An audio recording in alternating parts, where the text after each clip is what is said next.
시간 하나님 말씀 함께 보시겠습니다. 하나님 말씀은 신약성경 요한복음 4장 1절에서 4절 우리 4절 말씀 우리 짧으니까 우리 다 함께 합독하도록 하시겠습니다.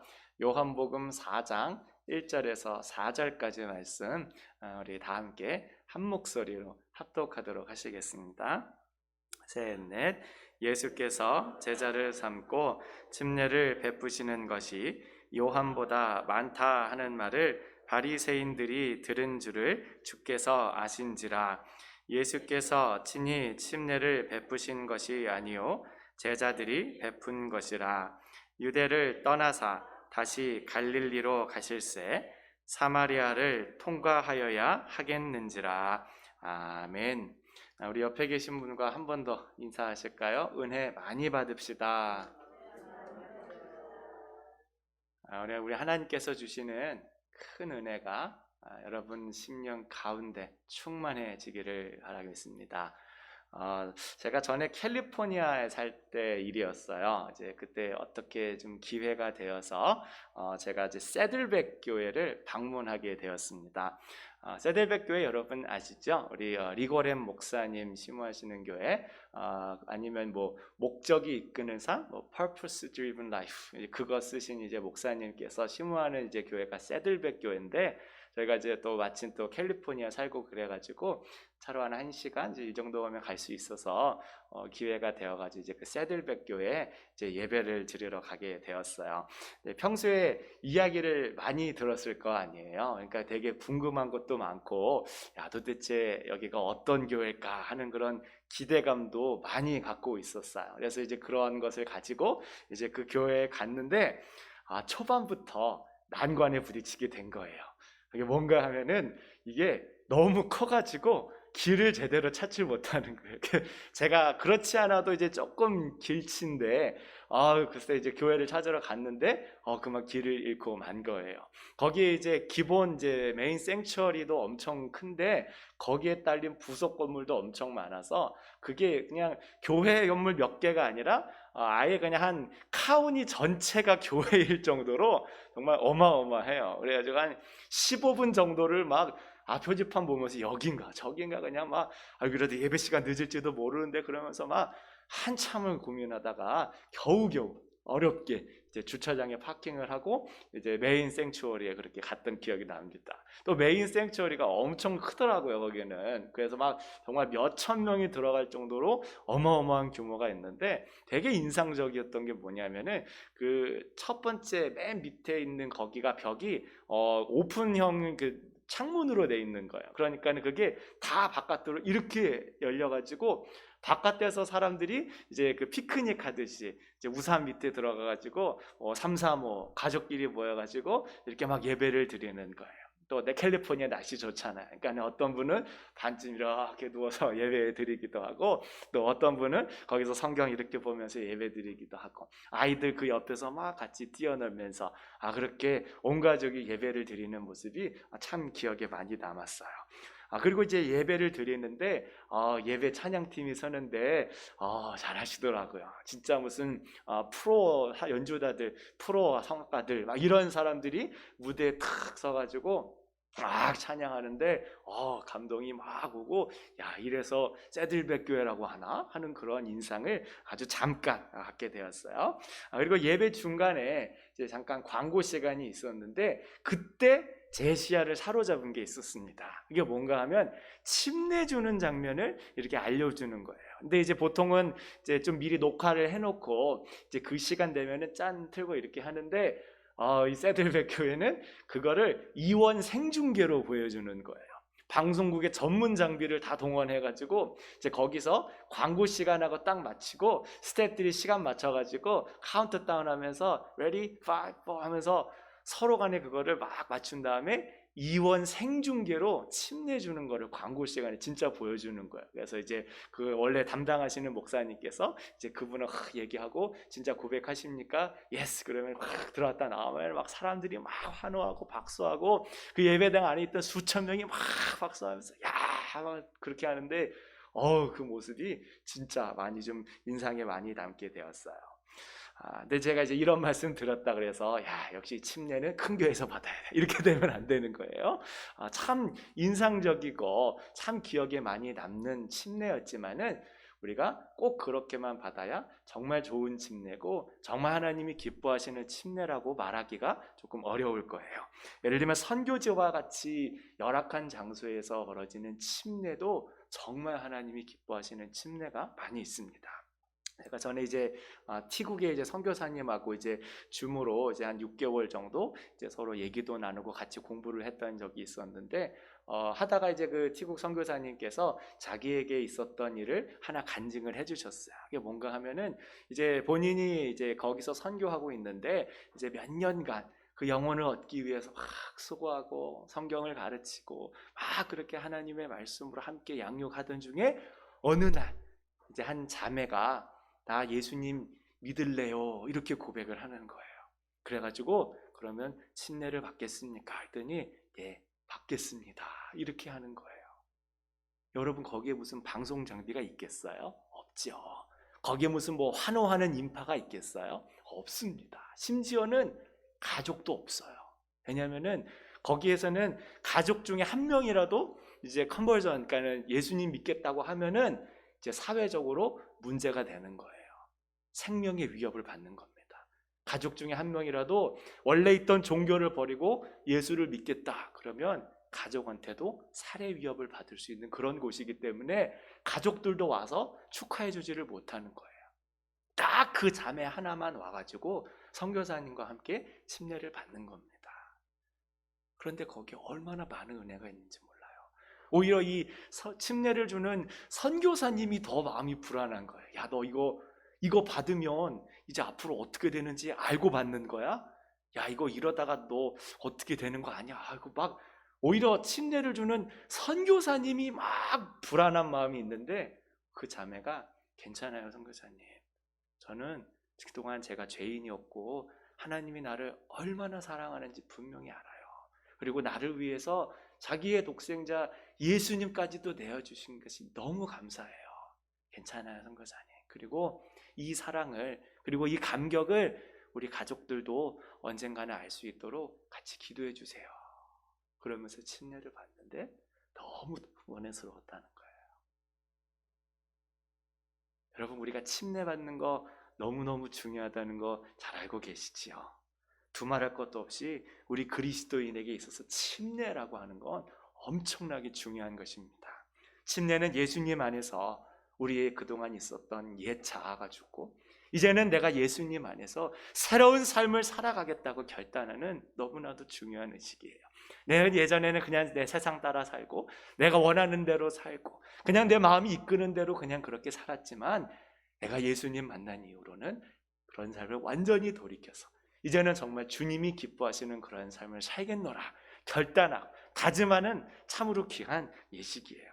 우리 복음성가 중에 주님 뜻대로 살기로 했네, 여러분 아시지요?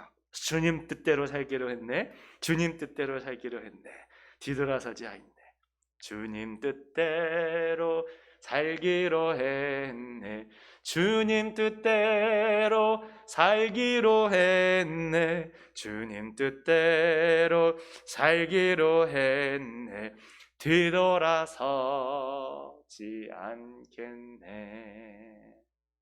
참 단순하고 짧은 가사인데 정말 깊은 기독교 신앙의 정수가 담겨 있는 거예요. 이제는 더 이상 옛된 자아를 쫓아가지 않는 거예요. 이제는 더 이상 뒤돌아보지 않는 겁니다. 이제는 더 이상 옛날의 삶을 그리워하지 않는 거예요. 이제는 예수님 안에 새로운 삶을 쫓아 나아가는 것입니다. 물론 침례에 관해서 각 교단마다 약간씩 견해의 차이가 있습니다. 우리 침례교에서는 이제 침수례라고 해서 이제 완전히 물속에 탁 들어갔다 나오는 거 이것을 기본으로 하고 있지만 예를 들면 장로교 같은 경우에서는 이제 머리에 뿌리는 살수례를 이제 많이 기본적으로 이야기를 하고 있습니다. 근데 그런 건 어디까지나 이제 형식의 차이일 뿐이지 본질에 있어서는 변함이 없는 거예요. 아까 이야기했던 것처럼 이제는 내가 돌아보지 않으리. 이제는 더 이상 세상적인 삶, 예전에 나의 욕심을 따랐던 삶, 그러한 삶을 돌아보지 않으리. 오직 주 예수님만 바라보며 나아가리 결단하는 것이 이 침례의 본질이지요. 너무너무 중요한 거예요. 자, 그런데 여러분, 이것보다 더 중요한 것이 있어요. 여러분, 침례를 받으면 그걸로 끝일까요? 우리 방금 이야기한 것처럼 침례 너무 중요한 거잖아요. 그래서 막 수천 명의 사람들이 막 환호하기도 하고, 막 준비하기도 하고, 막 자기의 목숨을 걸면서까지 그렇게 하기도 하는, 너무나도 중요한 건데, 그러면 침례 받으면 다 끝일까요? 그렇지 않은 거 아시죠? 왜냐하면 침례는 너무 중요한데 이게 자칫 잘못하면 일종의 형식으로 전락해버릴 수 있기 때문에 그렇습니다. 진중 세례에 대한 논란이 아직까지도 많이 있어요. 찬성하시는 분들 이야기를 들어보면은 군대야말로 진짜 황금어장이다 이야기를 하세요. 저 영혼들, 그 마음이 연약해져 있고 낙담하고 절망하고 정말 갈급해 있는 영혼들에게 쫙 복음을 전하면은 진짜 스펀지가 물을 빨아들이듯이 쫙 빨아들여가지고 그들이 예수님 믿겠다고 나서는데 이런 황금어장이 없다. 그러니까 우리가 진중 세례를 줘야 된다. 그렇게 이야기를 하세요. 저도 이제 목사 한 수 받고 얼마 안 되었을 때 이제 섬기던 교회와 연이 있는 이제 부대가 있었는데 이제 거기 가서 이제 부사관들 이제 이렇게 침례를 주었던 그런 적이 있었어요. 근데 그분들 눈빛을 보면 장난이 아닙니다, 진짜. 야, 우리 대한민국 육군 강하구나 그런 게 느껴져요. 눈빛이 막 살아 있는데 정말 지금 당장에 예수님 위해서라면 막 막타워에서 막 떨어지고 막 에펠 타고 막 어디든지 들어갈 것 같은 그러한 눈빛이 막 보이는 거예요. 그래가지고 이분들 마음에 복음이 들어가고 이분들 가운데 예수님이 믿게 되면 정말 세상 뒤집어지겠구나 하는 그러한 마음으로 제가 침례를 주었던 적이 있어요. 근데 그에 반해서 이제 반대하는 쪽 입장은 그런 거 다 초코파이 신자를 양산하는 것이다. 여러분 그런 이야기 들어보셨죠? 군대에서 세례 주기 위해서 사람들 모아놓는데 사실은 초코파이 받으러 가는 거다. 그거 하나 받으려고 내가 거기 가지고 머리 이렇게 뒤밀고 있는 거다. 이렇게 말씀하시는 분이 계세요. 근데 제가 실제로 그것을 많이 경험했습니다. 저 군대를 논산으로 갔고 이제 훈련소를 논산으로 갔고 이제 거기 연무대 교회라는 데가 있어요. 거기 가면은 정말 수천 명의 장병들이 그 안에 가득 차는데 그때 이제 세례를 주겠습니다. 그러면은 정말 그렇게 많은 장병들이 그 앞으로 막 몰려가는 거예요. 근데 그들의 목적은 단 하나, 초코파이 맞는 거. 다 받고 나면은 초코파이 없어요? 초코파이 언제 주는 거예요? 하나 더 받으면 안 돼요? 다 마음 가운데 그게 가득한 거예요. 저도 이제 거기 낄까 말까 고민을 좀 많이 했죠. 나는 이거 또 받으면 안 되나? 저거 초코파이 먹고 싶은데 하는 그런 생각이 있어서 가고 싶다 하는 그런 갈등을 아주 잠깐 했던 적이 있는데 실제로 그런 식으로 초코파이 신자를 많이 양산해낸다는 이야기들이 적지 않게 있어요. 그러니까 우리가 분명히 생각해야 될 거는 예식도 예식이지만 그보다 더 중요한 것, 바로 우리 마음이 새롭게 되는 역사가 일어나지 않으면 안 된다는 것을 분명히 깨달아야 되는 줄 믿습니다. 우리 신명기 10장 16절 말씀도 함께 읽어보도록 하십니다. 신명기 10장 16절에 주님이 이렇게 말씀하세요. 시작. 그러므로 너희는 마음에 할례를 행하고 다시는 목을 곧게 하지 말라. 주님께서 어디에 할례를 행해야 된다고 말씀하세요? 마음의 할례를 행해야 된다고 말씀하세요. 여러분 원래 할례는 어디에 행하는 거예요? 우리의 몸에 행하는 거죠. 남자아이가 태어나면 8일 만에 그 몸에 할례를 행하도록 되어 있습니다. 그런데 주님께서 친히 말씀하시는 거예요. 할례는 마음에 행해야 된다는 거라고. 이 육체에 있는 어떤 표식이 자동적으로 그를 하나님의 언약 백성으로 만들어주는 것이 아니라 그 마음의 할례를 받아야 그게 진짜 하나님의 자녀로 거듭나되어진다는 것이지요. 또 로마서 2장 29절에도 말씀하고 계십니다. 우리 다 함께 읽어보실까요? 시작. 오히려 속이 유대 사람인 사람이 유대 사람이며 율법의 조문을 따라서가 아니라 성령을 따라서 마음에 받는 할례가 참 할례입니다. 이런 사람은 사람에게서가 아니라 하나님에게서 칭찬을 받습니다. 아멘. 겉으로 보이면서 몸에 행하는 할례 물론 중요한 것이 있지요. 그런데 그 의식이 공허한 것으로 변질되지 않게 하는 것은 바로 이 마음에 달려 있다는 거예요. 우리 주님께서 말씀하신 대로, 그리고 바울 사도가 이야기한 것처럼 우리의 마음에 정말 주님이 기뻐하시는 그 은혜의 표징들을 받아야 그게 진짜 주님께서 기뻐하시는 침례고 할례라고 하는 것입니다. 그래서 초대교회에서는 이 침례를 주는 과정이 굉장히 길고 또 굉장히 엄격했어요. 왜냐하면 그 사람이 정말로 예수님을 믿는 사람인지 우리가 어떻게 알 수 있느냐, 이것을 굉장히 중요하게 여겼기 때문에 지금 하는 것보다 훨씬 더 오랜 기간 동안 함께 하나님 말씀을 나누고 함께 삶을 나누고 함께 기도하면서 그 과정들을 준비해 나갔습니다. 물론 이제 초반에는 우리 사도행전에 보는 것처럼 막 그날에 막 3,000명이 막 변화되고 그날에 막 세례받고 침례받고 막 이런 일들이 있었는데, 이제 점점 이방인들도 이제 점점 예수님을 믿게 되는 거예요. 이제 문화가 다르고 언어가 다르고 삶의 모습이 다르다 보니까는 이게 진짜 예수님을 믿는다고 고백을 하긴 하는데 그 삶에서는 똑같이 사는 일들이 많은 거예요. 우리식으로 이야기하면은 야, 이거 분명히 교회 집사님이라고 이야기를 하는데 매년 초만 되면은 무슨 토정비결 보러 다니시고 무슨 애 결혼한다 그러면 야, 길일이 언제냐, 맨날 이런 것만 따지고 있는 거예요.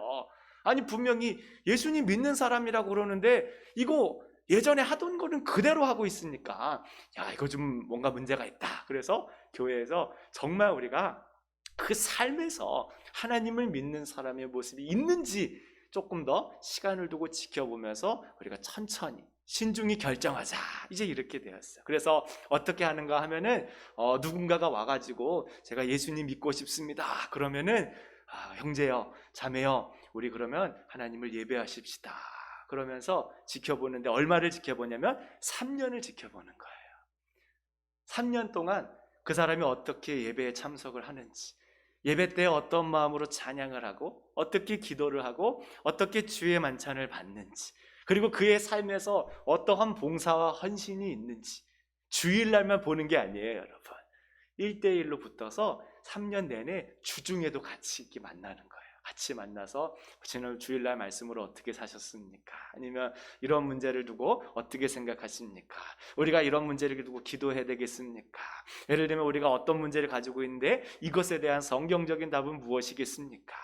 1대1로 붙어가지고 3년의 교육을 받은 다음에, 그런 다음에 찾아오는 부활절 새벽에 온 성도들이 보는 앞에서 심수침례를 쫙 그렇게 받아서 이제 비로소 당신을 우리의 진짜 형제요 자매라고 부릅니다.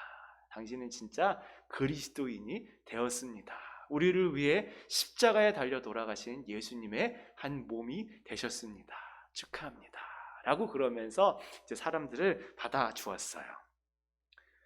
여러분, 우리에게 이런 모습이 있어야 되지 않을까 생각합니다.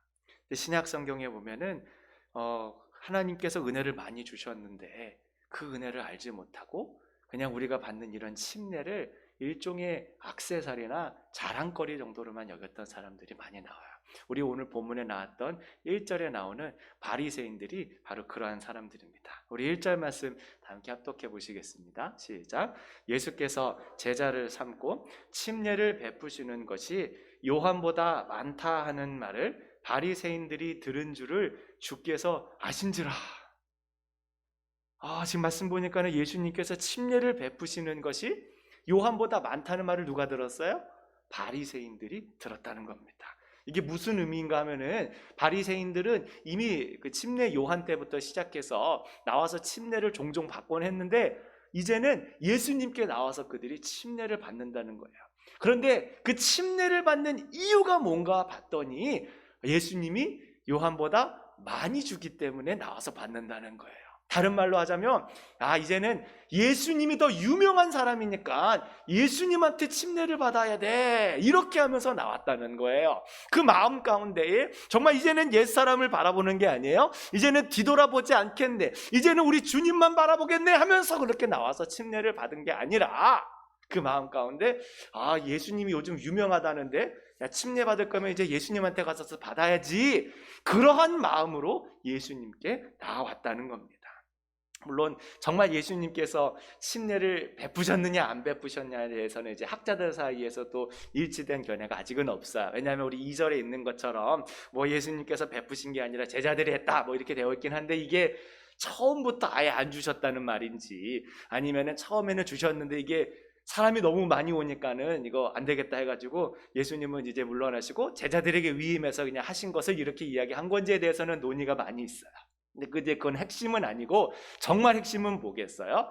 바리새인들이 침례를 받으러 나오는데 그냥 예수님이 유명하다니까 받으러 나온 거예요. 예수님이 더 사람들한테 많이 알려졌으니까. 예수님의 메시지와 성품에 감화되어서, 야 진짜 우리가 회개해야 되겠구나, 하나님의 나라가 가까이 왔구나, 이러면서 나온 게 아니라, 예수님 요즘 한창 뜨고 있다는데 야 가려면은 예수님한테 가야지. 요한은 이제 예물이야, 이제 끝물이야, 이제 죽었어, 이제 아이고 됐어, 이제 요한 이제 됐어, 이제 예수님한테 가야 돼. 이런 식으로 예수님께 나왔다는 거예요. 여러분, 침례를 일종의 액세서리 또는 자기의 신앙적 자랑거리로 삼는 그런 모습인 거예요. 그런 신앙에는 능력이 나타날 수가 없어요. 성도들이, 교회가 마음 가운데 이런 식으로 주님의 침례를 생각하고 이런 식으로 신앙을 생각하고 있다면 그들의 삶 가운데는 절대 주님의 능력이 나타날 수가 없는 법입니다. 신약 성경에도 보면은 고린도 교회가 있어요, 여러분. 고린도 교회 잘 아시죠? 고린도 교회는 초대교회 가운데 하나임에도 불구하고 너무너무 부족하고 부끄러운 모습들을 많이 가진 교회입니다, 여러분. 고린도전서 1장 12절 말씀 보면 바울이 고린도 교회를 두고서 이렇게 이야기를 해요. 다 함께 읽어보실까요? 시작. 내가 이것을 말하거니와 너희가 각각 이르되 나는 바울에게, 나는 아볼로에게, 나는 게바에게, 나는 그리스도에게 속한 자라 한다는 것이니. 여러분, 이게 무슨 말씀이에요? 고린도 교회 성도들 중에 어떤 이가 말하기를 나는 바울에게 속한 자입니다. 또 어떤 사람이 말하기를 저는 베드로에게 속한 사람입니다. 저는 아볼로에게 속한 사람입니다. 저는 그리스도에게 속한 사람입니다. 이렇게 말하는 사람들이 있다는 거예요. 이게 뭔가 하면은 교회 안에서 서로 간에 분파가 이루어졌다는 겁니다. 나는 아볼로 선생님한테 배운 사람이야. 나는 바울 선생님한테 직접 배운 사람이야. 역시 말씀하면 바울이지. 무슨 소리 하는 거야. 나는 베드로 선생님한테 직접 배웠다니까, 예루살렘에서. 내가 정통이야, 정통. 지금 무슨 다른 사람들한테 배워놓고 지금 뭔 소리 하는 거야. 나는 진짜 베드로한테 직접 배웠다니까. 어떤 분은 뭔 소리요, 나는 그리스도께 배운 사람. 이게 진짜 예수님만 바라본다 막 이런 이야기가 아니라 내가 정통이라는 거야. 니네는 다 뭐 이렇게 제자들한테 배웠지, 나는 진짜 저자 직강, 난 진짜 배운 사람이야. 이런 식으로 교회 안에서 분파를 만든다는 거예요. 근데 여러분, 누구한테 침례 받았다는 게 뭐가 중요한 일이에요? 우리가 유명한 사람한테 침례 받으면 더 은혜스러운가요? 우리가 유명한 교회 가서 침례 받으면 죄 안 지을 수 있어요? 그렇지 않잖아요. 근데 주님의 침례를 그렇게 생각하는 사람이 이미 고린도 교회 때부터 있었다는 거예요. 그래서 바울이 그런 성도들을 보고선 이렇게 이야기를 합니다. 고린도전서 1장 14절 말씀인데, 내가 여러분 가운데 그리스도와 가이오 말고는 아무에게도 침례를 준 일이 없음을 감사합니다. 그러므로 아무도 나의 이름으로 침례를 받았다고 말하지 못할 것입니다. 그리스도께서는 침례를 주라고 나를 보내신 것이 아니라 뭐를 보러 전한 거예요? 복음을 전하라고 나를 보내셨습니다. 물론 침례도 베풀기는 하겠지만 그것을 자기의 자랑거리로 삼는 거예요. 그것으로 나의 액세서리를 삼는 겁니다. 오늘날에도 교회에 대형화를 두고 염려하는 목소리가 많죠. 물론 잘하는 거 많이 있습니다. 열심히 하는 것도 분명히 있어요. 그런데 그게 내면을 새롭게 하고 죄를 멀리하고 하나님의 말씀을 어떻게 살아낼 것인가 끊임없이 고민하고 몸부림치는 것 가운데 나오는 것이 아니라, 나 큰 교회 다닙니다. 나 유명한 교회 다녀요. 우리 목사님 얼마나 훌륭하시고 유명하신 분인데요, 라고 하는 그러한 모습으로 신앙생활을 해서는 결코 상의 의미가 나타날 수 없다는 거예요. 바리새인들이 그저 예수님께 나온 그런 모습과 별반 다를 바가 없다는 거예요. 그냥 거기가 유명하다니까, 그냥 거기가 큰 곳이라니까, 요즘에는 예수님이 뜬다니까, 그럼 나도 예수님한테 가야지, 이렇게 해서 가는 모습으로는 우리가 주님께서 기뻐하시는 신앙생활을 할 수가 없게 되어지는 것이지요. 우리가 정말 삶에서 이것을 중요하게 생각해야 됩니다. 우리가 계속해서 그런 모습으로 가면 우리 하나님께서 어떻게 하시겠어요? 주님께서 사랑의 매를 대시는 거예요. 예전 이스라엘 백성에게도 같은 문제가 있었습니다. 신앙을 그들의 액세서리 정도 혹은 자신의 평판이나 사회적 지위를 올려주는 것 정도로만 그렇게 생각하면서 살았어요. 그 대표적인 것이 언약궤라고 하는 것입니다. 언약궤 얼마나 소중한 거예요. 하나님께서 은혜로 함께 계시다고 약속해 주신 거세요. 그런데 그들이 그 원래의 의미는 잃어버린 채 그냥 이것만 있으면 자동적으로 우리가 복을 받고, 이것만 있으면 우리가 자동적으로 하나님의 백성이라고 인정받고, 이것만 있으면 우리가 자동적으로 모든 일에 평강하게 될 것이다, 형통하게 될 것이다 하는 그러한 마음으로 살아가게 되었던 것입니다. 근데 하나님께서는 단 한 번도 그렇게 하신 적이 없으세요. 구약 성경에 보면 솔로몬 성전에 대한 기록이 있어요. 이스라엘 역사에 있어서 가장 웅장하고 가장 화려하고 가장 아름다운 건물이어서 이게 이제 AD 70년경에 이제 완전히 무너지게 될 때까지 이스라엘 역사에서 한 1500년간에 있어서 가장 아름답고 가장 웅장하고 가장 사람들의 마음 가운데 많이 남았던 건축물로 그렇게 알려져 있습니다. 저 본관만 해도 길이가 27m에 달하는 거예요. 그리고 넓이가 9m에 달하고 저기도 보시는 것처럼 많은 부속 건물들이 그 안에 있었어요. 온갖 귀금속 진귀한 재료들이 성전을 가득 채웠는데 그것이 성전의 핵심은 아니었지요. 거기에서 가장 중요한 곳으로 여겨지는 지성소라고 하는 곳이 있어요. 거기에는 조그마한 나무 상자가 하나 있습니다. 이 길이가 한 1m 남짓하고 너비는 한 3뼘 정도 되는, 요 정도밖에 안 되는 나무예요. 그 나무 상자, 그 하나님의 언약궤입니다. 그것이 가장 중요해요. 근데 하나님께서 이 언약궤를 지성소에 두시는데 굉장히 특이한 방법으로 두게 하십니다. 보시는 것처럼 저 채가 2개가 딱 끼어진 채로 지성소 안에 보관이 되는 거예요. 출애굽기 25장 15절 말씀 보면 채를 궤의 고리에 꿰는 대로 두고 빼내지 말라 주님께서 명령하고 계십니다. 왜 그렇게 명령하셨겠어요? 우리 생각에는 평소에는 이렇게 쭉 빼놓고 있다가 하나님께서 야 이제 언약궤 옮겨라 그러면 이제 그때 채 이렇게 착 껴가지고 가면 되는데 왜 하나님께서는 그 채를 빼지 말고 그냥 그렇게 보관하라고 이야기하신 걸까요? 바로 솔로몬이 지은 그 웅장하고 화려하고 그 규모가 있는 그 건물도 하나님이 영원히 거하시는 곳이 아니라 잠깐 임시로 있는 것이라는 것을 알려주시는 거예요. 하나님께서 원하시고자 한다면 언제고 떠날 수 있는 것이 바로 하나님의 언약궤라는 것을 모든 사람들이 알게 하기 위해서 그 언약궤에서 채를 빼지 말라, 그냥 그대로 두어라 주님께서 말씀하신 겁니다. 우리 하나님께서 어떠한 분이신지를 보여주시는 거예요. 하나님은 우리의 마음 가운데 계시지만 우리가 막 어떻게 저떻게 마음대로 하실 수 있는 그런 분이 아니시라 언제나 자기의 기쁘신 뜻을 따라 언제고 행하실 수 있는 분이라는 걸 우리 모두에게 알려주고 계신 것입니다. 후일 이스라엘 백성들이 자기들이 죄를 지어서 하나님께서 그들을 떠났음에도 불구하고 그것을 깨닫지 못하는 거예요. 여전히 그들 마음 가운데 우리는 언약궤가 있으니까 복 받을 거야, 우리는 언약궤가 있으니까 행복할 거야, 적군이 침입하지 못할 거야, 왜냐하면 언약궤가 우리한테 있으니까. 그러니까 그들의 삶은 엉망진창으로 가는 거예요.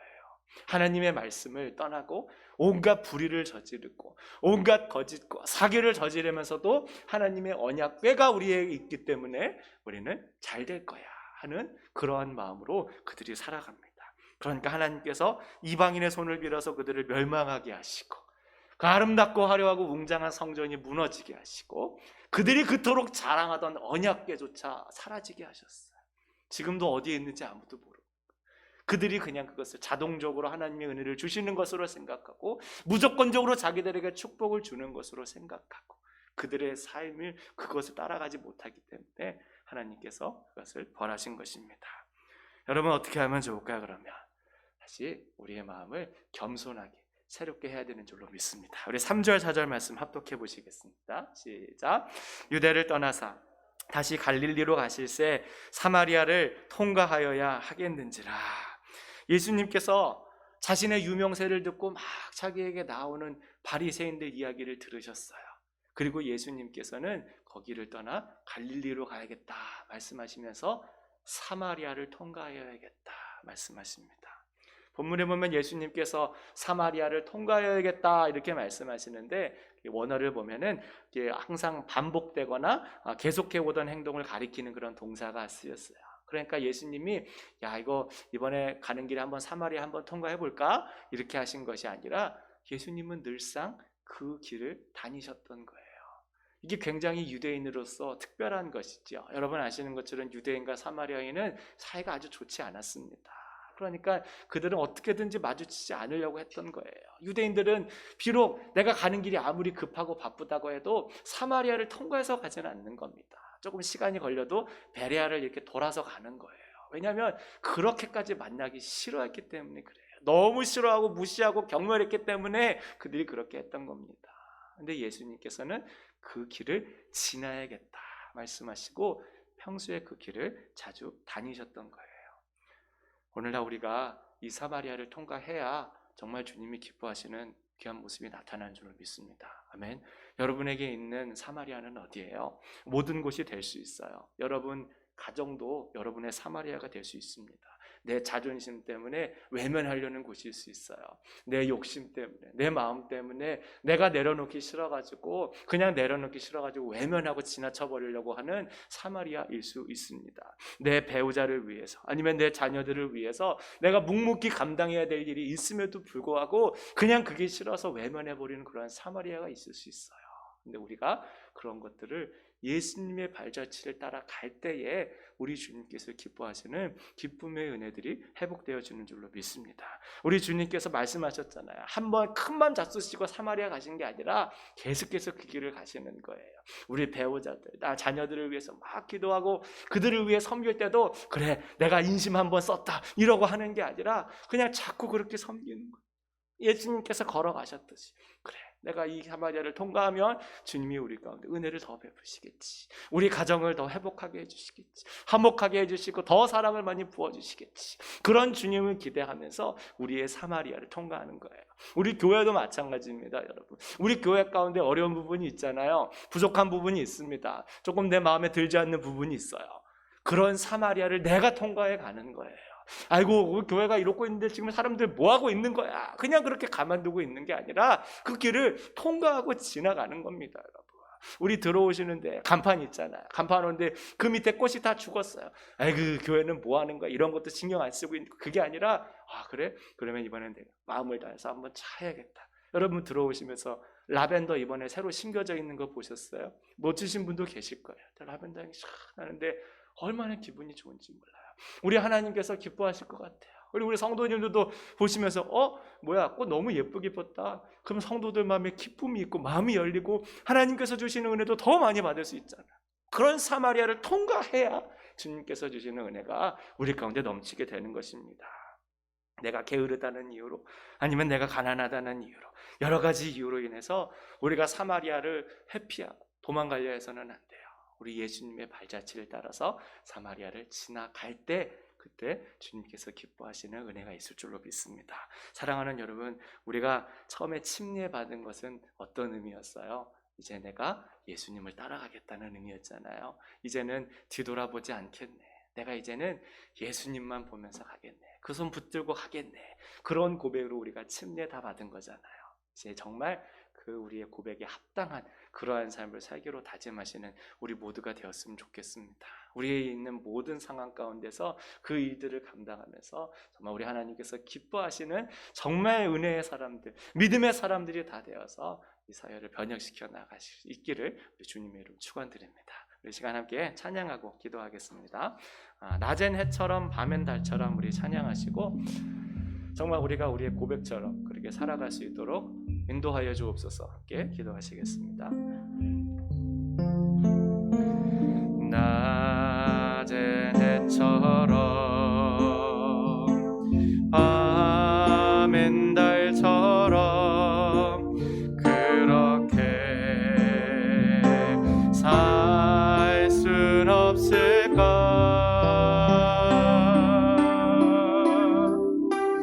욕심도 없이 어두운 세상 비추어 온전히 남을 위해 살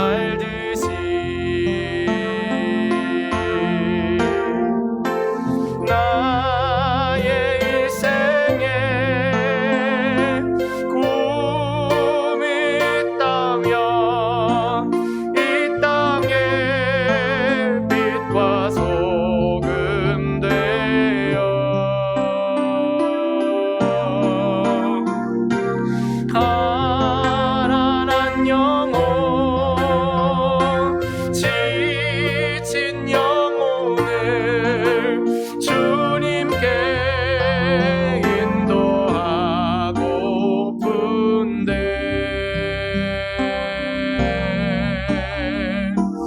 나의 욕심이 나의 못난 자아 언제나 커다란 짐 되어 나를 짓눌러 마음을 곤곡해 하니 예수여 나를 도와주소서. 예수님처럼 바울처럼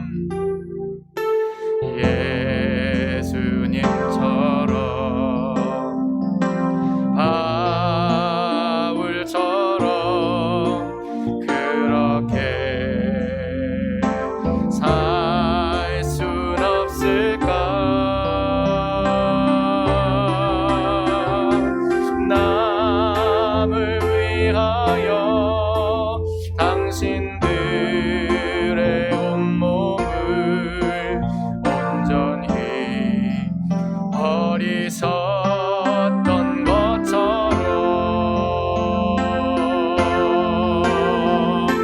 주의 사랑을 베푸는 사랑 값없이 그저 주는 사랑 그러나 나는 주는 것보다 받는 것 더욱 좋아하니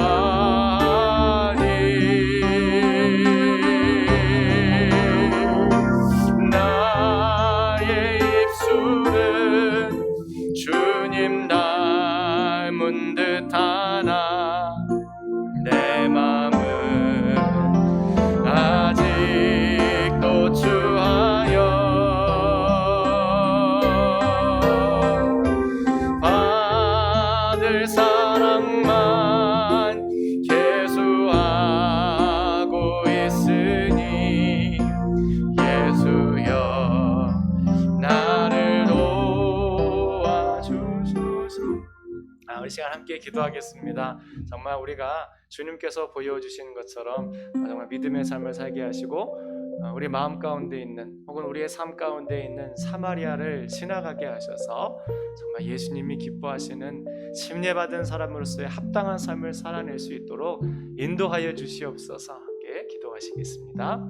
사랑과 자비가 많으신 주님 고맙습니다. 주님, 저희들 우리 예수님을 믿겠다고 우리 예수님을 따르겠노라고 침례받았는데 참 그거보다 부끄러운 모습으로 살아가고 있음을 고백합니다. 주님 긍휼히 여기시고 불쌍히 여겨주셔서 우리가 다시금 우리 주님의 부르심에 합당한 삶을 결심하며 나아갈 수 있도록 인도하여 주시옵소서.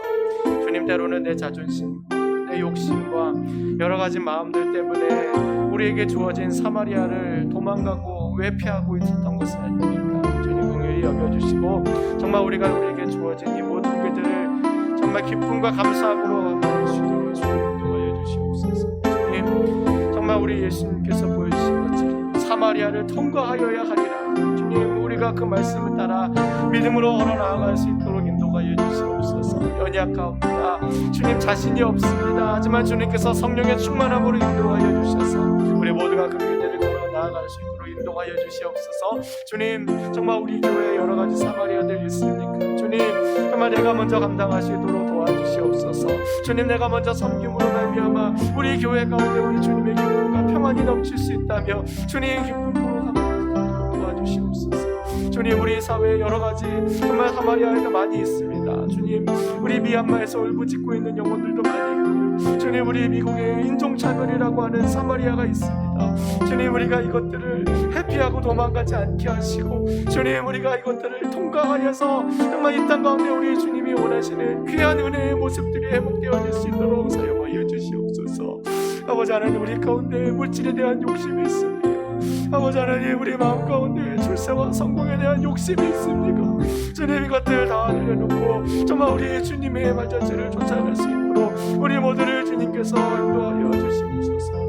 우리 주님께서 기뻐하시는 그런 귀한 모습으로 나아가는 우리 모두가 될 수 있도록 주님께서 새 힘을 공급하여 주시옵기를 주님 간절히 바라고 원합니다. 사랑과 자비가 많으신 주님, 참 고맙습니다. 저희들 정말 우리 주님 따르고자 침례받았사오니 그것에 합당한 삶을 살아갈 수 있도록 인도하여 주시옵소서. 더욱 겸손히 나를 낮추고 사마리아를 통과하며 우리 주님의 복음을 삶으로 살아내는 우리 모든 성도와 교회와 그리고 우리 사회가 되어질 수 있도록 은혜를 베풀어 주옵소서. 이 모든 말씀을 예수님 이름으로 기도합니다. 아멘. 다 함께 자리에서 서셔서 찬송가 50장 3절 찬양하시며 봉헌하시겠습니다.